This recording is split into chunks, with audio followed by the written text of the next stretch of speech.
Seperti satu hobi baru, bercucuk tanam menjadi kegilaan ramai. Sama ada menanam pokok atau sayur-sayuran, kedua-duanya mempunyai kebaikan tersendiri. Mengikuti trend semasa, menanam pokok di dalam rumah bukan sahaja dapat memberikan aura positif, malah dapat menerikan lagi kediaman. Ada yang sampai sanggup berhabisan ribuan ringgit untuk mendapatkan tanaman kesayangan, memberikan rawatan dan sebagainya. Hobi ini bukan sahaja dapat memberikan keseronokan, malah juga dapat menambah pendapatan sampingan. Tumbuh-tumbuhan hijau anugerah alam yang harus dijaga dan dinikmati, malah ia juga menjadi kepentingan di dalam kehidupan manusia. Sejak kebelakangan ini, masyarakat mula menggilai pokok perhiasan hijau yang digelar sebagai pokok viral seperti pokok lidah jin, monstera, skybird dan sebagainya. Pakar lanskap dan rekaan Maznah Arifin antara wanita yang cukup sayang pada alam semula jadi. Baginya, pokok hijau bukan sekadar cantik sebagai perhiasan dalam rumah, malah ia mudah dijaga dan diselenggara jika disertakan dengan ilmu dan minat. Bila masa PKP, MCO tu, people got nothing to do. Bila tak ada apa nak buat, so the only thing to do is pergilah kat depan rumah, tengok pokok-pokok dia. Lepas tu, tengoklah pula. So, only berkebun that you can do, kan? You tak boleh buat apa? Berkebun, masak, berkebun.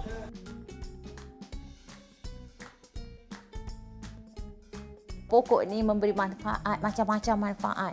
Manfaat itu, manfaat kesihatan. Sebenarnya betul. The toxic inside kita punya rumah tu nak keluar. Tak ada. Di situlah di mana fungsinya pokok tu datang. Okay? Jadi bila kita letak pokok tu akan nyah toksik. Yeah. And then dia juga memberikan oksigen. Oksigen pada waktu malam pokok memberikan oksigen dan mengambilkan carbon dioxide. So it absorb carbon dioxide. Dia juga absorb carbon dioxide, dia akan buangkan toksik, habuk-habuk, dia akan attract habuk tu dia. So rumah tu akan less habuk.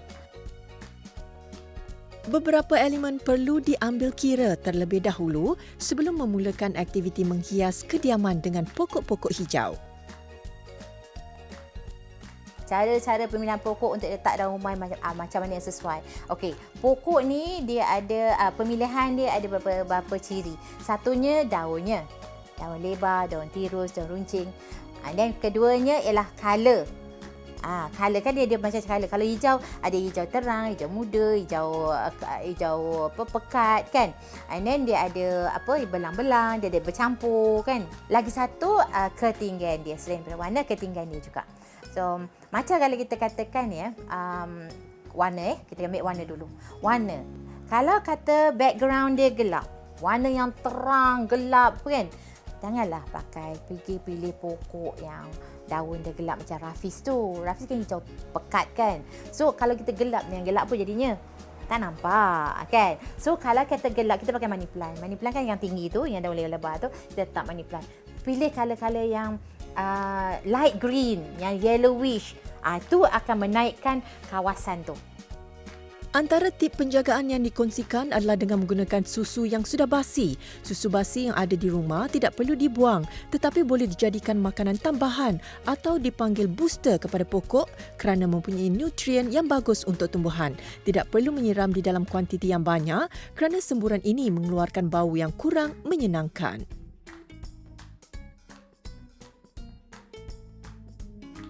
Baja yang kita boleh buat dalam rumah bukan sahaja penyedap makanan dan juga memberi booster pada pokok. Satu sudu besar bersamaan dengan 2 liter air. Kita masukkan dalam bekas 2 liter air, kita goncang-goncang dan kita terus spray. Tak payah simpan, tak payah apa, terus immediately spray. And then you akan tengok dalam seminggu you buat, lama mana kita nak spray. Spray seminggu sekali. Sekali you spray, the next day you tengok pokok akan jadi hijau. Dia seperti macam fotosintesis tu pokok. Macam dia bagikan makanan pada pokok.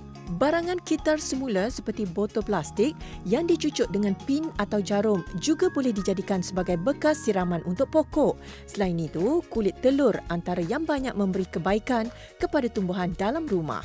Dan selain daripada itu, kita juga boleh gunakan kulit telur. Very high in calcium, potassium kan. So, this kulit telur ni kita hancurkan dia. Dia juga boleh nyahkan ulat gonggok dan juga snail. Siput tu, bila dia makan kan dia kan potong, cut dia punya ni kan. And then ulat-ulat tu kalau dia gigit dia akan cut. So kita serbuk dia, kita spray. Jangan kat pokok, kat tanah. Jadi orang ada kat tanah kan. Pada yang di luar sana saya rasa lebih elok Gunakan pokok, letaklah tak banyak pun atas meja sebab pokok tu akan memberikan ketenangan pada kita. Kalau yang paling memperbaiki kita punya eyesight. Selain daripada pokok viral, ada juga dalam kalangan masyarakat yang menggilai pokok bonsai sebagai hiasan di dalam dan luar rumah. Namun pokok bonsai ini memerlukan kemahiran dan penjagaan khusus untuk kekal cantik dan kemas. Setiap pokok mempunyai ciri-ciri dan cara penjagaan yang berbeza-beza. Kebanyakan dia kalau letak bonsai dalam rumah, dia letak di living room. Sebab living room dia special sikit lah. So apabila kebanyakan dia letak di living room, kalau di Jepun dia letak dekat living room, dia buat satu backdrop, letak itu lukisan, tapi dia letak satu meja, dia letak di atas meja itu, dia letak mungkin 1 ke 2 minggu, dia akan keluar dan tukar satu pokok baru. Ada orang datang, dia nampak rumah dia unik sikit. Kini para penggemar bonsai semakin kreatif dengan penjagaan pokok bonsai mereka. Ada yang menggunakan peralatan khas untuk membaja pokok bonsai ini. Kalau kalau sudah beli, dia biasanya kalau boleh mereka akan angkat balik untuk buat servis lah. Sebab macam dia tak seperti bela ikan atau hobi lain. Ini kena ada profesional punya komen lah. Kena macam tak sama punya pokok, dia baja pun tak sama. Air kurang ke banyak ke pun tak sama. Pembentukan pokok bonsai juga memerlukan kemahiran dan penggunaan wayar yang sesuai agar pokok ini dapat membesar dengan bentuk yang diinginkan. Kalau orang sudah beli bonsai letak dalam rumah, jangan letak di tepi saja, tak jaga dia. Mungkin jaga balik atau buat dia cantik, lepas tu take care dia lebih sikit lah. Jangan letak di tepi saja. Tidak dinafikan membentuk bonsai memerlukan kesabaran tinggi kerana pokok ini perlu dibelai hampir setiap hari. Individu perlu peka dengan cuaca dan suhu sekeliling agar bonsai dapat membesar dengan rimbun daun hijau yang cantik. Hana Izwati Abu Bakar, ibu kepada 2 cahaya mata ini, mula menjinakkan diri di dalam perniagaan menjual pokok viral ketika negara sedang berdepan dengan situasi pandemik COVID-19. Bisnes ni kita bermula masa MCO dulu, di mana kita orang dah start work from home. So kita orang macam banyak terluang masa dekor rumah, kemas-kemas laman semua. At the time tu macam dah start minat dengan all this viral punya tumbuhan. Menurut Hana, penjagaan pokok di dalam rumah biasanya tidak memerlukan kadar pencahayaan yang banyak atau secara langsung, tetapi memadai dengan siraman air yang secukupnya. Best seller ni dia bermusim tau. Macam dulu kita start dengan snake plant. Dia akan bermusim. Semua bunga-bunga dia bermusim. Dia ada satu masa snake plant dan terusnya dia akan ongoing season-season lain. Mereka yang berminat juga harus tahu teknik penjagaan dan tidak membeli tumbuhan sembarangan tanpa mengetahui kawasan yang ingin dihias bagi mengekalkan kesihatan pokok tersebut. Satu dia untuk kita bagi kesihatan diri, kita boleh workout. Kita tak perlu nak workout macam exercise semua. So dekat rumah kita kemaskan pokok semua pun kita still boleh berpeluh. At the same time, kita disiplin. Meaning that kita jaga bunga kita nak dia cantik. Untuk orang yang baru nak belajar, boleh try dengan bunga yang senang nak jaga dulu. Banyak website mereka boleh join in dan diajar macam mana nak jaga penanaman mereka. Siapa sangka perniagaan yang dilakukan hanya atas talian ini kini sentiasa mendapat permintaan ramai. Nabihah Muhammad Hamdan antara yang tidak mahu ketinggalan dengan tanaman viral. Minat dengan pokok ni time PKP lah. Memang time tu tengok dekat internet semua memang banyak sangat orang buat dekor dekat rumah.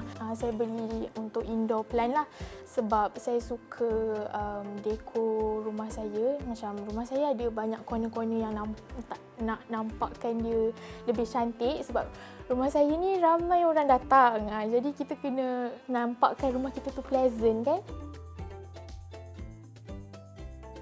Minatnya dalam penjagaan pokok hijau ini semakin mendalam. Banyak ilmu dan tip penjagaan pokok hijau yang sudah dipelajari. Hobi ini bukan tertumpu kepada golongan berusia sahaja, namun golongan sebayanya juga suka dengan persekitaran yang menghijau. Saya pun seorang pemuzik.